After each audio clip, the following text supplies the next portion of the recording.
Panginoon, maraming salamat po sa kabila ng danger, O Lord God. Ikaw po ay kasama namin. Marami na po kaming mga kanya-kanyang pinagdaanan sa buhay. At kahit kailan hindi mo kami binigo, Panginoon. Patuloy naming inaalala, O Diyos, ang ginawa mo sa krus ng Kalbaryo, Panginoon. Ikaw ay naghirapan, namatay, inialay mo ang sarili mong katawan, ang iyong dugo, upang kami magkaroon ng kapatawaran, kaligtasan at buhay na walang hanggan. Panginoon, sa pagkain namin ng tinapay na nagsisimbolo ng iyong katawan, na sa pamamagitan ng iyong mga latay, kami magkakaroon ng kagalingan. Lord, we remember everything. At po ng sugat mo, Panginoon, salamat po, ikaw ang umakulong. Lahat po ay dahil sa iyong grasya at pagmamahal para sa amin. Salamat po, Lord.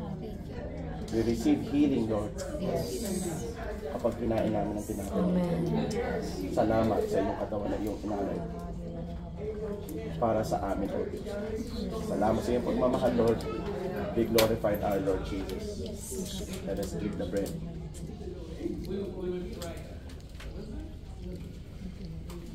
Gayun din, Panginoon, salamat po sa iyong banal na dugo na nabuhos sa krus ng Kalbaryo upang hugasan ang aming mga kasalanan, upang kami ay bigyan ng kapatawaran at kaligtasan.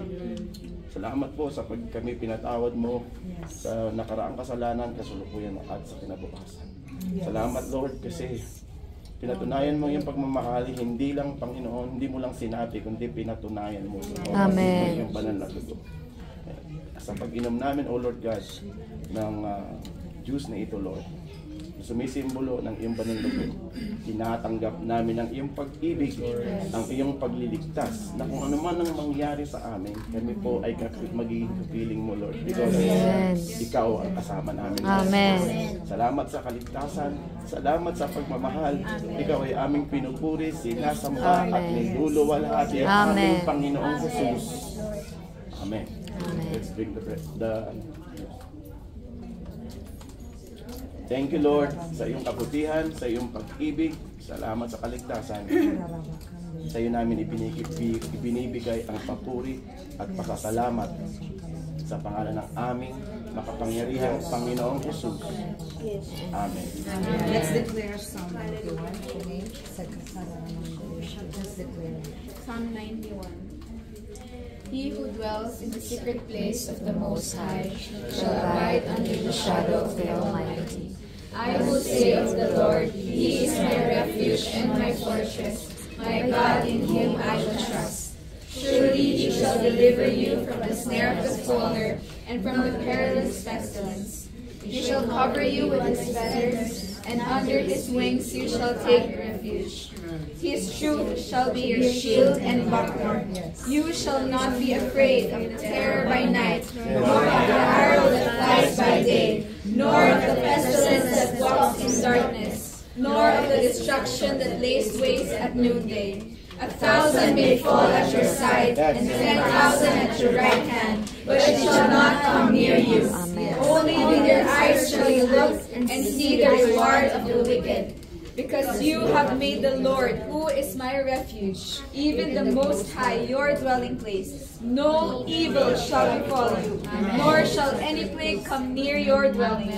For He shall give His angels charge over you, to keep you in all your ways. I worship You are here. You are here. Working in this place. I worship you. I worship you. You are here. You are here. Moving in our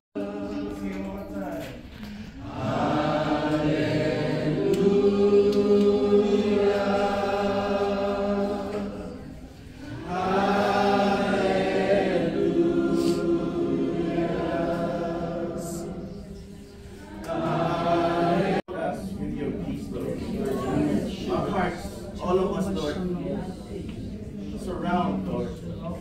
saturate our hearts with your shalom, O Lord. And let us have this peace, Lord, that surpasses all understanding.